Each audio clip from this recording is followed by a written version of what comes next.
El mundo se está llenando no solo de plásticos, sino de microplásticos. Según una nueva investigación sobre el impacto de esos microplásticos, que son esas partículas pequeñas casi invisibles que se derivan del plástico y que andan por todas partes, se sugiere que se estarían encontrando rastros de microplásticos, no solo en la atmósfera, sino también en el cuerpo humano, en los órganos humanos, y que pueden además estar influyendo considerablemente en el comportamiento de muchos animales y humanos. El riesgo que el mundo está enfrentando hoy, con millones y millones de basura, no solo de plásticos, sino de estos microplásticos, es un tema que hasta ahora se está empezando a descubrir por la propia ciencia. Para entender cuál es el desafío de Colombia, cuál es el desafío del mundo y por qué los residuos plásticos se han convertido en una amenaza creciente que avanza y que está dañando el medio ambiente, ya afectado por varios factores, hemos invitado aquí a uno de los científicos que está estudiando esta amenaza, al doctor Camilo Prieto Valderrama. Es profesor de la Universidad Javeriana en las áreas de cambio climático y salud ambiental. Y también es el actual embajador en Colombia del Instituto Mundial de Seguridad Nuclear y miembro investigador del Grupo de Asuntos Nucleares del Servicio Geológico Colombiano. Es médico, magíster en Energía y Sostenibilidad, magíster en Filosofía, imagínense todo lo que es, y candidato a doctor en Ingeniería. Camilo Prieto ha estado aquí varias veces en A Fondo hablándonos sobre los desafíos y amenazas que tiene hoy el mundo y que la ciencia debe auscultar con mucha prontitud antes de que el planeta se nos acabe. Él nos va a explicar qué son estas partículas de plástico y por qué hay que detectarlas a tiempo y cuál es la amenaza que suponen para la salud de la humanidad. Bueno, los microplásticos se han definido como aquellos fragmentos de plástico que son menores a 5 milímetros. O sea, de ahí para abajo ya se consideran microplástico.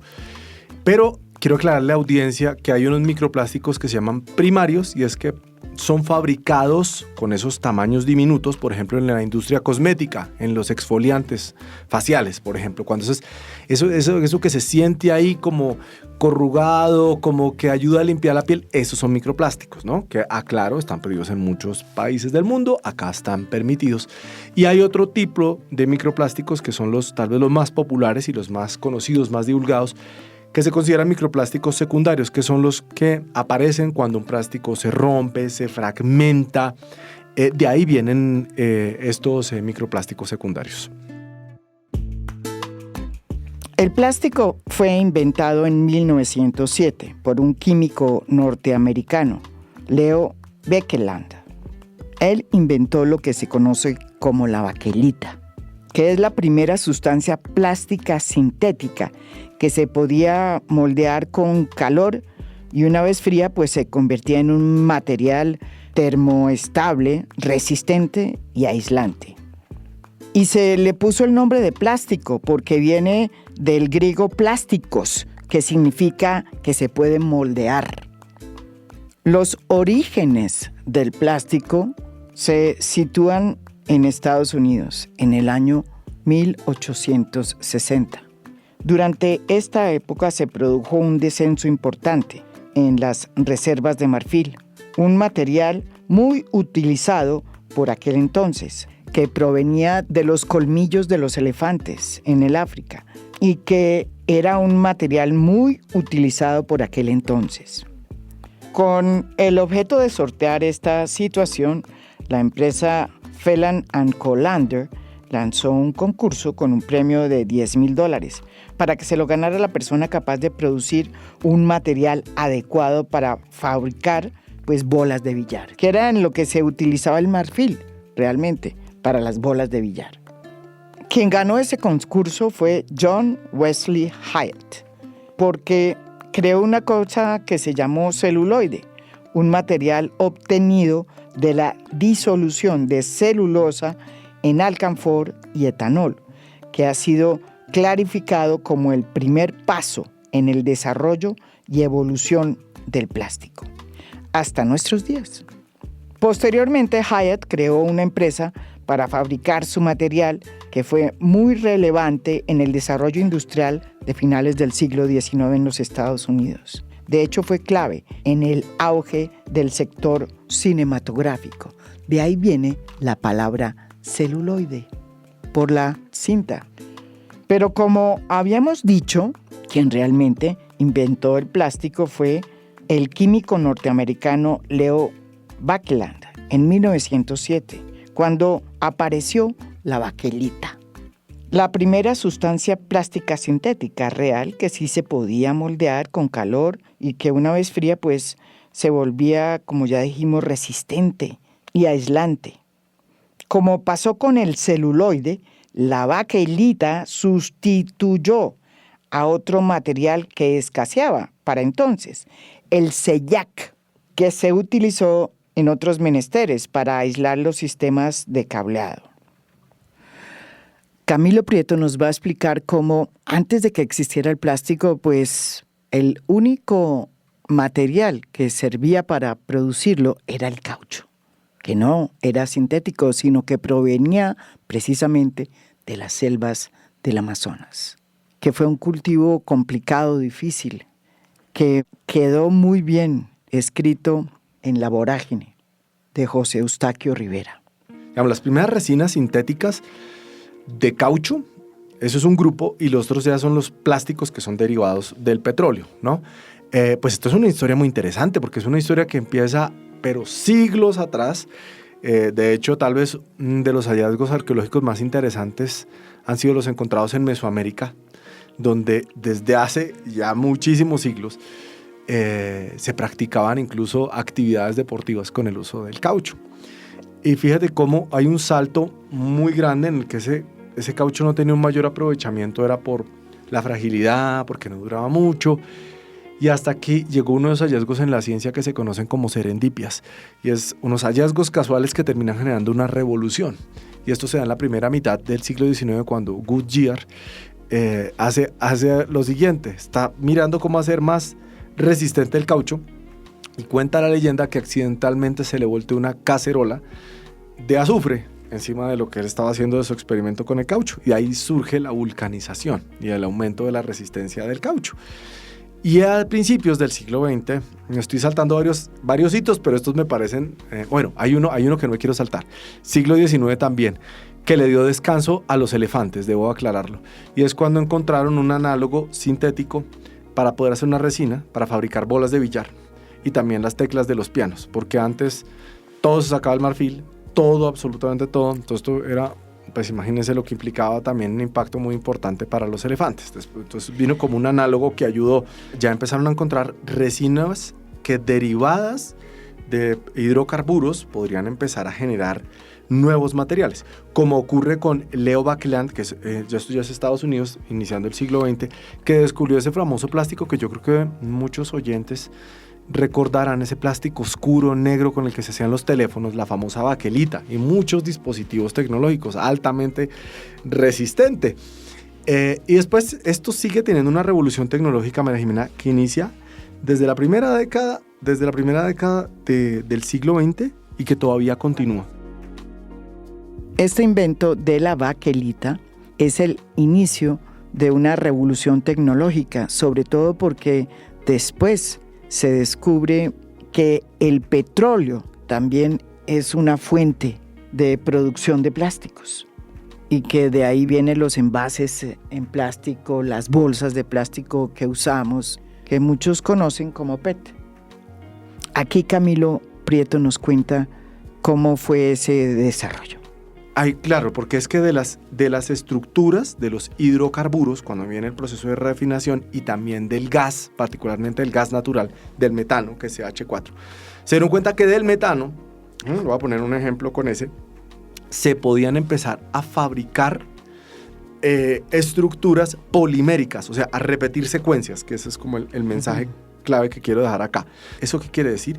Que se podían repetir secuencias muchas veces de moléculas químicas. Y ese repetir muchas veces una misma secuencia química generaban materiales altamente resistentes, ¿sí? A factores ambientales, a la temperatura. Y ese proceso se empezó a perfeccionar. Entonces de ahí empezaron a aparecer muchas estructuras de plástico. Y en la década de los 50 empieza a aparecer y a perfeccionarse el PET, por ejemplo. El tereftalato de polietileno. Y entonces con esto empieza a cambiar, las industrias de los contenedores para los alimentos, empieza a aparecer una nueva industria de surgimiento de, por ejemplo, desechables para platos, para cubiertos.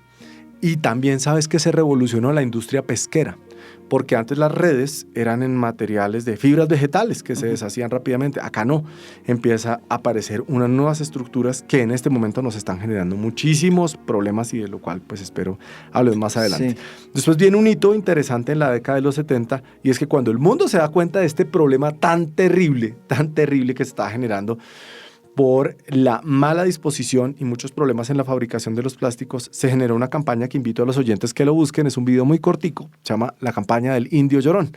Es un indígena norteamericano, llega a una ciudad y se da cuenta de lo que están haciendo todas las personas con los plásticos, arrojándolo por la calle, por los ríos, y el indígena se pone a llorar. Y fue una campaña interesante de mercadeo porque lo que hizo fue centrar la responsabilidad del uso de los plásticos en el consumidor. O sea, como decir, mire, la industria no tiene nada que ver, el gobierno pues tampoco, sino es más un asunto del consumidor. Afortunadamente, María Jimena, eso ha cambiado muchísimo y en la actualidad se ha comprendido que hay una responsabilidad por parte de los gobiernos para reglamentar el uso de los plásticos, por parte de los productores de ser mucho más responsables en el tipo de plásticos que generan, la seguridad de esos plásticos y obviamente también de los consumidores. Entonces, ese es como un barrido muy rápido de cómo ha sido esta revolución tecnológica que ha generado los plásticos en la industria de los alimentos, en la industria pesquera y sin duda también, en muchas otras, pero también destaco en todo lo que tiene que ver con la prestación de servicios de salud, con los dispositivos médicos particularmente. Para que ustedes entiendan lo que pasó con el petróleo y los plásticos, a lo largo del siglo XX, empezaron a surgir nuevas tecnologías de plásticos y un disparo del consumo de todas esas tecnologías, lo que nos ha llevado a que en la actualidad al menos un 6% del petróleo y del gas en el mundo esté relacionado con la industria de los plásticos. Y de pronto, ese gran invento que tanto aceleró la economía se nos volvió una de las peores amenazas. Así lo cuenta Camilo Prieto. Es a partir de la década de los 50, cuando se dio un fenómeno económico muy relevante conocido como la gran aceleración. Ahí es donde viene ese punto detonante en el que surge una nueva dinámica del comercio y de las tecnologías de los plásticos. ¿Qué se empezó a dar cuenta de la humanidad? Que aunque existiera la posibilidad de reciclar los plásticos, la humanidad empezó a entender por diferentes documentos que se han realizado en las últimas décadas que estamos haciendo súper mal la tarea. Las cifras más optimistas nos dicen que en el mundo se reciclan solamente entre el 10 al 9%. 9 al 10% del plástico que se produce en el mundo termina siendo reciclado. El resto no se recicla. Entonces uno dice, ¿dónde termina? En el océano. Una cifra promedio, un rango, puede ser entre 8 a 10 millones de toneladas de plásticos cada año terminan en el océano. Entonces, ahí viene un asunto y es, bueno, ¿y qué se hace con todo ese plástico? Entonces, la primera respuesta de la ciencia es, no, mire, hay un problema y es que se están armando islas de plástico, principalmente en el Pacífico, ¿no? Pero el problema terminó yendo más allá. Oiga, no solamente es un asunto en la superficie del océano, sino que muchos de esos plásticos están generando problemas en la vida oceánica. No, que las tortugas están empezando a confundir fragmentos de plástico y bolsas con medusas. Están muriendo por esta causa. Una situación. Otra situación, que se ha documentado plástico en la carne de los peces. Siguiente problema. No, es que no es solamente en la superficie del océano, sino que cuando se han hecho expediciones, por ejemplo, una muy famosa, a la fosa de las Marianas, estamos hablando de más de 10.000 metros de profundidad, se encontró plástico. Dice, pero ¿cómo puede ser que esto esté ocurriendo? Y los diferentes reportes globales empezaron a documentar fragmentos de plástico en la nieve y en diferentes ecosistemas, ¿no? O sea, acá lo vemos, ¿no? En Guajira, por ejemplo. Uno llega a Guajira, a la Guajira colombiana, y se da cuenta que esta región del país es impresionante. Es el nuevo colono, es el colono, realmente es el plástico. Ya que Camilo Prieto habla de la Guajira, pues es imposible que en a fondo no registremos lo que muchos hemos visto cuando llegamos a la parte norte, a la Alta Guajira, y nos metemos en esas zonas donde además está en medio de un mar de plástico el pueblo guayú, un pueblo que tiene 2 naciones y que migra de un lado para el otro porque ese es su espíritu y esa es su esencia. Ellos desde hace muchos años viven no solamente al lado del mar, sino en medio de un mar de plástico. Ese escenario que se ve en la Alta Guajira refleja que en Colombia el problema de qué hacer con el plástico es alarmante. Según las últimas cifras de Greenpeace, el consumo de plástico alcanza la alarmante cifra de 1.250.000 toneladas por año y el 74% de los envases de plástico utilizados en el país terminan en rellenos sanitarios, contribuyendo a crecientes problemas ambientales. Eso también sucede en Buenaventura, porque así es como muchos barrios le han ido cogiendo tierra al mar, sedimentándolos con plásticos, como si fueran rellenos sanitarios. Cada colombiano desecha aproximadamente 24 kilos de plástico anualmente, agravando aún más la situación. Dado esa circunstancia, se empezó a intentar documentar, con éxito, desafortunadamente lo aclaro, la presencia de estos microplásticos en el cuerpo humano. Doy 3 hitos importantes. 2021 se documenta por primera vez la presencia de microplásticos en la placenta humana. De hecho, en Italia, de ahí surge un nuevo diagnóstico que se llama la plasticenta, porque se encontró en la placenta humana. Año 2022 se encuentran fragmentos de microplástico en los pulmones humanos. Y año 2023 se documenta por primera vez también con claridad la presencia de microplásticos en la sangre. Entonces, al ver esto, se genera una alerta mundial, ¿no? Que ahora sí, dice, bueno, ¿qué vamos a hacer con este problema? Porque este problema no tiene un impacto solamente ambiental, sino también sobre la salud pública.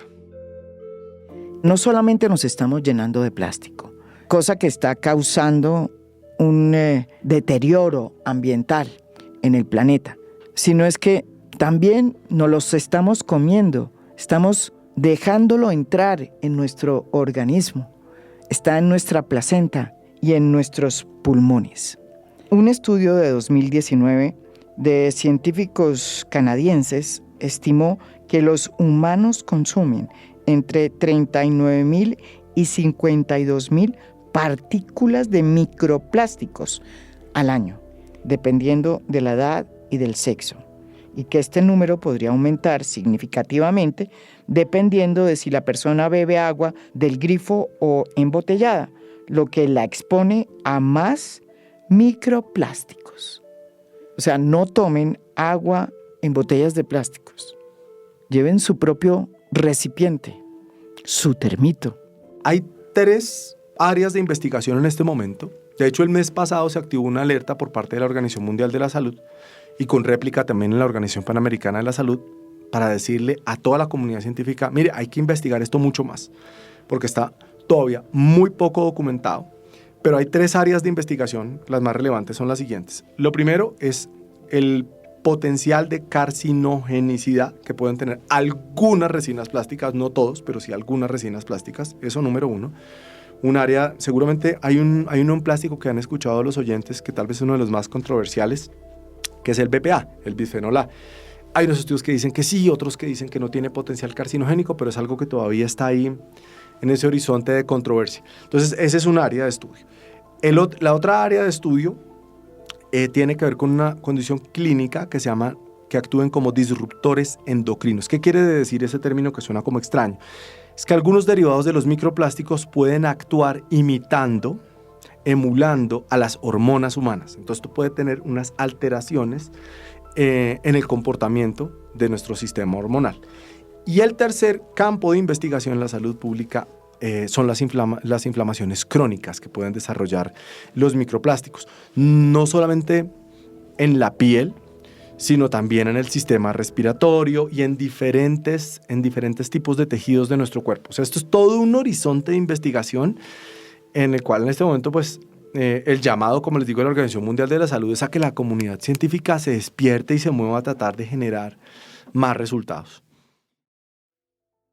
Colombia, que estaba bastante atrás en esta política de protección de los habitantes de Colombia de esta amenaza de plástico, decidió en buena hora en el gobierno de Iván Duque pues presentar una ley en el Congreso que terminó sancionada, que permite por primera vez regular el uso y el consumo de plástico. Por cuenta de esa ley, ya en los mercados, por ejemplo, son cada vez más frecuentes las bolsas de papel y no las bolsas plásticas. Además de que se está creando la cultura de que cada persona lleve su propia bolsa. Pero también ya casi no hay pitillos, platos de plástico y de icopor, que era tan común antes. Todo eso lo prohíbe esta ley. Y eso también ha contribuido para que exista una cultura de no utilización de las botellas plásticas, que también tienen microplásticos cuando uno se las toma, como ya hemos dicho acá, y uno ve cada vez más a gente con su propia botella, una botella que no es de plástico. Sin embargo, como sucede en Colombia, la ley todavía no ha sido desarrollada en toda su magnitud y todavía nos deben la manera como se puede aprovechar realmente la basura en plástico. No hay todavía una normatividad que nos regule y que establezca las vías para llegar a aprovechar también el plástico y convertirlo en otra cosa y reutilizarlo. Camilo Prieto, que forma parte del equipo que tiene hoy el Ministerio de Medio Ambiente, que está encargado de desarrollar esa ley que regula el consumo y la utilización de los plásticos en Colombia, nos va a explicar cómo, a pesar de que es un gran paso el que se ha dado con esta nueva ley, falta mucho conocimiento sobre cómo manejar las basuras y los plásticos para que realmente se logre un cambio en la cultura colombiana. No, mira, el espíritu de la norma es muy bueno, eso es muy bueno. Lo que busca es reducir el consumo innecesario de plástico. Ese es el espíritu de la norma, ¿sí? ¿Cuál es el problema? Que específicamente yo le veo dos asuntos que ojalá puedan ser corregidos. Uno de ellos es que el consumidor colombiano necesita mayor información para saber cuáles plásticos son reciclables o no. Ojalá eso esté en la reglamentación, eso no existe. Entonces, cuando uno compra una bolsa que dice... Debe tener un triangulito que seguramente han visto, que tiene un número. Pero, por ejemplo, cuando uno, dicen, esta bolsa es biodegradable. Uh-huh. ¿Es biodegradable? Bien, entonces aclaremos eso. Primero hay un sistema de clasificación numérico, que si ustedes miran, si los oyentes en este momento tienen por ahí algún recipiente plástico o una bolsa, debe tener un triangulito con unos números que va del 1 al 7. En Colombia, técnicamente y económicamente es factible solamente reciclar 1, 2 y 5, los que corresponden a esos números. El resto, no. ¿Sí? En otros países hay tecnologías para otros, pero acá en Colombia no. ¿Sí?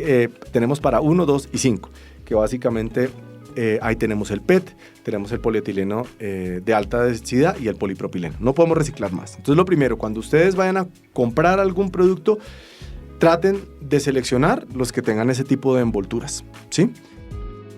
Una de las técnicas que se han utilizado para biodegradar los plásticos es la técnica del OXO, una tecnología que se hizo muy popular hace unas décadas. Esta técnica logra que el plástico se biodegrade a través de múltiples etapas, empleando aditivos químicos que logran reducir en un año un plástico que supuestamente dura 90 años en biodegradarse. Esa técnica fue muy aplaudida desde que llegó, pero hoy se sabe que esa fragmentación que hace del plástico para que se biodegrade en un año y no en 90, lo que está produciendo es más microplásticos. Así lo explica Camilo Prieto. Cuando dice biodegradable, María Jimena, yo quiero aclararle a la audiencia algo. Biodegradable no es garantía de que un proceso sea ambientalmente sostenible ni ambientalmente responsable. ¿Por qué? Porque hay unas tecnologías que se hicieron muy populares hace un par de décadas, que son las tecnologías OXO, que hace que un plástico se fragmente y se fragmente y se fragmente, y se fragmente muchísimo y dejemos de verlo. Y al principio se creía que esto era la solución para los plásticos, pero lo que ha encontrado la ciencia es que esto lo que hace es fomentar pues que aparezcan más microplásticos. Entonces, por eso la Unión Europea tiene prohibidas las tecnologías OXO. En Colombia están permitidas hasta el año 2030. O sea, en Colombia son aceptadas hasta el año 2030. ¿Por qué? Pues yo creo que eso es parte como de la negociación que se hizo con la industria del plástico en Colombia, de decir, bueno, démosles hasta el 2030 para que continúen en esto. Yo debo reconocer públicamente que estaba en contra de esa situación, pero bueno, fue una medida seguramente transicional, por lo que les digo, porque esto lo que hace es favorecer que sigan más microplásticos. Acá hay que diferenciar muy bien, cuando vean estas bolsas biodegradables, deberían estar, eso no es tan claro en la regulación, deberían aclarar si son biodegradables, si son oxo-biodegradables, que son un subtipo que hay, y ya con eso uno sabe que son tecnologías OXO, entonces ya sabe que esto finalmente va a terminar formando algo de microplásticos. O sea, cuando dice que son biodegradables, es que esos sellos tienen ese problema porque no informan suficiente. Si ahí dice son oxodegradables, ya sabemos que eso va a terminar formando más microplásticos, ¿sí? O sea, eso sirve como para arreglar la foto de que el plástico no se vea, pero está generando un problema y es porque está produciendo más microplástico. Entonces, digamos que la recomendación es evitar al máximo bolsas innecesarias y ojalá que sean con fibras vegetales, hechas más bien de fibras vegetales las que vayan a consumir. Esa sería como una recomendación muy puntual. Y la otra, la que les decía, de los números de plásticos que técnicamente sean reciclables, porque a veces uno se puede confiar y dice, esto es plástico, esto se puede reciclar. No, les insisto, solamente en Colombia esos 3 son los que se pueden ¿Y eso reciclar. cómo se sabe? Mira, ojalá, María Jimena, en Colombia fuera obligatorio que todos los empaques plásticos tuvieran esa nomenclatura, pero desafortunadamente no lo es así. Entonces, una de las cosas que en este momento pues estamos en conversaciones con el ministerio y yo veo una buena disposición para eso es, por un lado, para que ese etiquetado del plástico sea claro, que esté del 1 al 7 para que los consumidores podamos saberlo, número 1. Y número 2, para que en Colombia ojalá se prohíban esos microplásticos primarios que les hablaba al inicio del programa. Por ejemplo, aquellos que están presentes en las lociones exfoliantes. Aunque usted no lo crea, donde hay más microplásticos es donde menos se imagina uno. En los cosméticos, en las lociones exfoliantes, esas que usted utiliza y siente cuando se las pone en la piel, que tienen como piedritas y textura y que sirven para exfoliar precisamente. Pues bien, resulta que esos son sobre todo microplásticos. Ojo con esos exfoliantes y con esas lociones. Lo explica muy bien Camilo Prieto aquí por qué no hay que usarlas. ¿Y por qué el gobierno debería sacar rápidamente una regulación prohibiéndolas? Ya que nos toca aguantarnos los plásticos OXO hasta el 2030, pese a que están prohibidos en Europa, pues ya es hora que por lo menos se prohíban los microplásticos que hay en las lociones exfoliantes.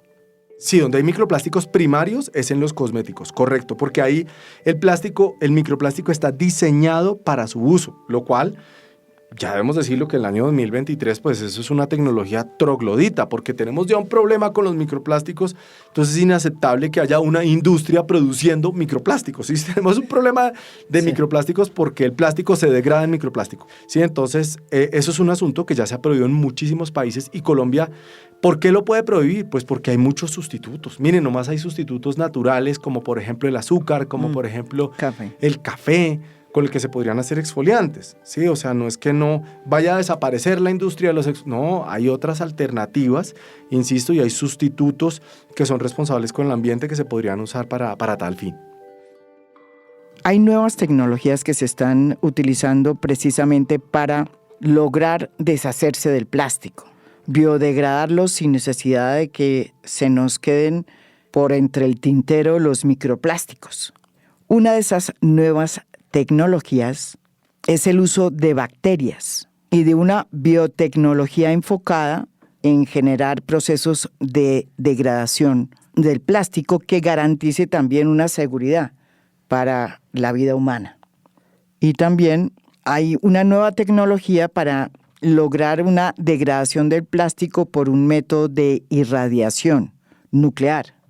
Pero dejemos que sea precisamente el doctor Camilo Prieto quien nos explique estas dos nuevas innovaciones tecnológicas y nos cuente qué posibilidades tiene Colombia de acceder a ellas. Yo hablaría de dos innovaciones tecnológicas puntualmente. Una, las que permiten el uso de bacterias, que son eso es biotecnología enfocada en poder generar un proceso de degradación, que es algo que me garantice la biodegradabilidad. Porque fíjense que lo otro que hemos hablado, las tecnologías OXXO, no me lo garantizan por completo. Además que en Colombia se aceptan tecnologías OXXO que se degradan hasta un 80%, ¿no? Eso en el resto del mundo, en la mayoría de los países, es inaceptable. O sea, se acepta que sea por encima del 90%. Bueno, acá se acepta el 50-80%. Pero estas bacterias de las que les hablo, que son una innovación tecnológica, permiten que el plástico sea consumido por las bacterias. Esto es fantástico. Esto ya se hace Malasia, India, Filipinas, tengo en este momento, Georgia también se hace esto. Esa es una. Y la otra innovación tecnológica es una tecnología nuclear, María Jimena, que ¿qué es lo que hace? Facilita la degradación por un método de irradiación, facilita la degradación de los plásticos y facilita que sean involucrados en procesos de reciclaje. Entonces, para la primera innovación tecnológica necesitamos solamente que el Ministerio de Ambiente permita el espacio de esas nuevas tecnologías. Y para la segunda necesitamos que se pueda implementar la Ley de Seguridad Nuclear y Protección Radiológica en Colombia para generar una ley marco que impulse todas estas tecnologías en el país. Y si nosotros decidimos implementar estas nuevas tecnologías, por ejemplo, el de las bacterias que se comen los plásticos, ¿cuánto tiempo tendría que invertir el país para tenerlas y que fueran efectivas? Según Camilo Prieto, si comenzamos ya, es probable que en 5 años, si nos va bien, podamos empezar a degradar plásticos con bacterias. Y si nos aplicamos bien, por ahí en 10 años podremos hacerlo a través de las tecnologías nucleares. Así de lejos estamos, o así de cerca. Uy, bueno, pues vamos a ver ya de las bacterias, hablando por uno, eso ya está funcionando, como les digo, en todos estos países. Yo no creo que esto pueda tardar, seguramente todo el proceso de implementación, más de 5 años en el país, no creo, seguramente va a ser muchísimo menos si arrancáramos desde ya. En las tecnologías nucleares se demora un poco más, pero seguramente sería menos de 10 años. Si uno mira las hojas de ruta que normalmente tiene el Organismo Atómico Internacional, si se aprueba la ley, para poder ya tener una planta de radiación específicamente, seguramente sería un proceso menor a 10 años. O sea que realmente vale la pena hacer como estos esfuerzos regulatorios para promover nuevas tecnologías. A veces cuando uno piensa en regulación, se imagina solo prohibiciones, restricciones. No, la regulación también ayuda a impulsar la innovación tecnológica. La gran pregunta es por qué Colombia está más atrasado en estos temas que países como Perú o Chile, que tienen menos población y que por lo tanto tienen menos basura. Colombia está bien quedada en esta carrera por enfrentar esta amenaza.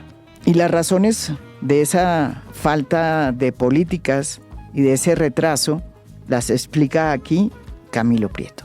A mí eso me deja de sorprender. Mira que hablemos de dos tecnologías. Por ejemplo, la de bacterias. En este momento nuestros vecinos del sur nos llevan ya un avance importante. En Ecuador se están empezando ya a diseñar una hoja de ruta para el uso de bacterias y degradación de plástico. Número 1. Otro ejemplo, Panamá, en el tema de radiación. Sí, aunque radiación específicamente no el plástico, pero sí, por ejemplo, ya ya están haciendo radiación para control del dengue allá, para poder hacer una técnica que se llama del mosquito estéril, y es así como se esterilizan perritos, gaticos, se pueden esterilizar moscos. Claro. Y ellos son líderes en la región, junto con Brasil, en el diseño de plantas de radiación. Entonces, no sería raro que seguramente en un tiempo muy corto, nuestro vecino Panamá también ya pueda contar con este tipo de tecnologías. Y así uno empieza a mirar, es que de abajo para arriba yo puedo mencionar a Chile, puedo mencionar a Argentina, Brasil, a Perú, puedo mencionar a Bolivia, puedo mencionar a Costa Rica, Nicaragua, Cuba, México. Ya tienen un marco normativo, María Jimena, que favorece que cada uno de estos países pueda acceder a tecnologías nucleares revolucionarias que nos pueden ayudar a mejorar variables ambientales como esto que estamos comentando del plástico. Por una razón, y es que tienen ley de seguridad nuclear. Nosotros no, desafortunadamente. Una de las razones por las cuales estamos tan atrás en esta pelea contra el plástico tiene que ver con el peso que tienen las industrias que producen plástico en Colombia. Lamentablemente, ese es uno de los hallazgos con los que podríamos concluir este podcast sobre la pelea y la lucha contra los plásticos en Colombia. Y que explican por qué, a pesar de que en los países de Europa está prohibido ya la técnica OXO para biodegradar los plásticos, precisamente porque causan microplásticos, aquí en Colombia, en la ley que se acaba de firmar en el gobierno de Duque, se permitió esa práctica hasta el 2030. Increíble. Perdimos la oportunidad de avanzar y volvernos un país pionero en este tema. Camilo Prieto fue testigo de cómo, desde que se impulsó este proyecto de ley en el Congreso sobre regulación de plásticos de un solo uso, estuvo muy presente en el debate la industria que produce plástico y que tuvo, de hecho, un peso importante en todas las discusiones. El peso es muy relevante y eso lo vimos ahora que se estaba sacando adelante el año pasado cuando se estaba impulsando la ley de plásticos de un solo uso. La industria en el país tiene un peso muy importante dentro de la economía y no solamente esto, sino también en el sector de producción de alimentos. Y yo quisiera aprovechar estos micrófonos para hacer un llamado a la industria para que tengan presente algo. Si bien le aportan a la conservación de los alimentos, a la generación del empleo, también son responsables de un problema gigante ambiental que tiene nuestro país y que tiene el mundo. Por eso sería muy relevante que buscaran implementar políticas de logística inversa, es decir, de poder recuperar todo lo que tienen la habilidad para poder disponer en diferentes regiones del país. Voy a ponerles un ejemplo. Si alguien viaja a Ciudad Perdida, porque tuve la oportunidad de hacer ese viaje, y llega allá a las plataformas que construyeron los antiguos Taironas, se va a dar cuenta que hay personas vendiendo agua embotellada, gaseosas, todo tipo de atención, y dice, wow, qué habilidad de distribución tienen las empresas para que esto llegue hasta allá. Pero sería interesante que la industria del plástico desarrollara también habilidades de logística inversa para recuperar esos materiales. Este es un primer llamado. Y un segundo llamado es que es muy importante que la industria tenga la disposición de ceder, ahora que viene esta parte de la reglamentación de la norma, para que estas tecnologías que necesitamos en el país lleguen y adicionalmente también para que la industria se ponga ojalá a la par del estándar internacional que hay en diferentes aspectos como el de biodegradabilidad, número uno, y segundo también en la posibilidad de incluir nuevas tecnologías en el proceso de fabricación de los plásticos. De hecho, no quiero señalar como un nombre en particular, sino más bien es un llamado general de toda la industria del plástico, que en este momento en Colombia, así como tienen tan buena habilidad para la participación en el lobby, yo creo que vale la pena utilizar también esas habilidades como para comprender la responsabilidad que tienen y para hacer mejor la tarea. O sea, yo no creo que en este momento debamos señalar como a la industria del plástico como los peores enemigos ambientales del país, no, sino más bien una industria con un gran potencial tecnológico que debería sumarse a esta onda mundial de ser industrias mucho más responsables con el ambiente. Varias conclusiones podemos sacar de este a fondo. La primera es que los colombianos no tenemos todavía una cultura de reciclaje y los intentos que se han hecho no son suficientes por parte del Estado para realmente lograr crear una cultura de reciclaje. Y lo primero que habría que hacer es hacerle más fáciles la vida a los recicladores.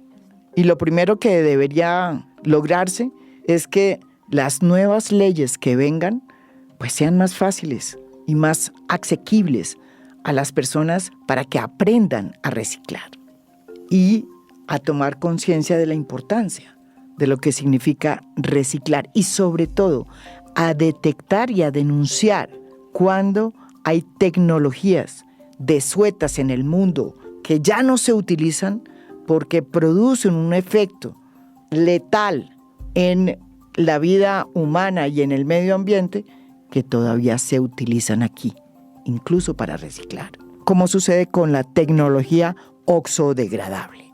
Ojo con esas bolsas. Segundo, es que tampoco tenemos datos. Increíble, porque los que hay no reflejan lo que sucede en Colombia.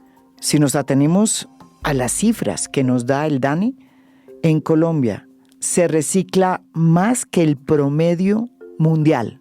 Es decir, somos unos berracos recicladores.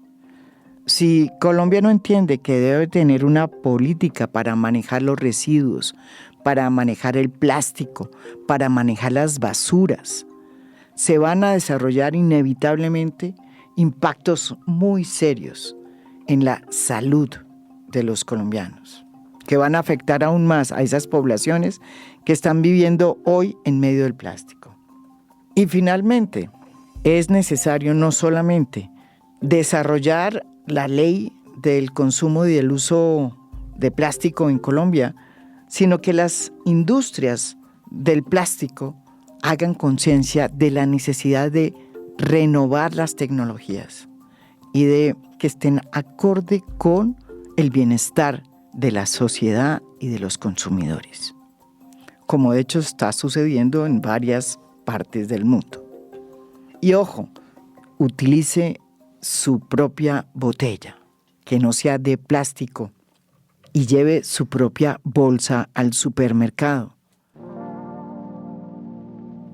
Y sobre todo, hay que lograr que estas comunidades que hoy viven en lugares apartados de Colombia y que están rodeadas de mares de plástico, porque no saben cómo biodegradarlos, porque el Estado nunca ha llegado allá a decirles cómo, y porque el Estado no tiene como prioridad enfrentar estos desafíos y estas amenazas, salgan de esa sin salida. Y la única manera es a través de nuevas tecnologías. Pero claro, para que en este país se piense en la ciencia, toca que dejemos de pelear tanto y nos concentremos en lo importante y no en lo más urgente. Hay una distancia importante entre lo que se considera que se recupera en el mundo de plásticos y lo que se considera que se recupera en el país. La cifra mundial es 9 a 10% de todo el plástico que se produce en el planeta. Las cifras en Colombia son optimistas, ¿no? Según el DANE es el 14%. Yo no sé, yo dudo de ese porcentaje basándome en un argumento, y es que en Colombia no existe un sistema nacional de reciclaje que funcione. Entonces, ¿de dónde podríamos explicar que estemos por encima de la media mundial? No sé. O sea, yo siento que Colombia necesita hacer mejores esfuerzos para poder mejorar esas cifras. O sea, ¿usted cree que ha faltado educación, campañas para que se pueda educar a la gente y primero empiece a reciclar bien? Totalmente. Entienda cuáles son los plásticos Es correcto. que se pueden reciclar y cuáles no. Es correcto. En Colombia. Totalmente. Los ciudadanos, lo que deben comprender los tomadores de decisiones es que los ciudadanos necesitamos instrucciones claras. Hace un tiempo teníamos canecas verde, azul, de todos los colores. Y de un momento te dijeron, no, espere, ya no va a ser así. Ahora va a ser negra y blanca. Sí, principalmente en los hogares, pues. En los hospitales sí tenemos otras como son las rojas. Pero negra y blanca. Bueno, ahora falta una instrucción precisa, más precisa, de cuáles son los plásticos que se pueden reciclar, por ejemplo. Yo podría resumirlo de esta manera. Si en algún momento un ciudadano tiene la duda de qué plástico debe reciclar o cuál no, lo que mejor puedo hacer es preguntarle a un recuperador, a un reciclador. Cuénteme si esto lo puedo reciclar o no, porque ellos tienen el mejor conocimiento para saber cuáles son las tecnologías que están disponibles en cada ciudad. Esto es A Fondo. Mi nombre es María Jimena Duzán.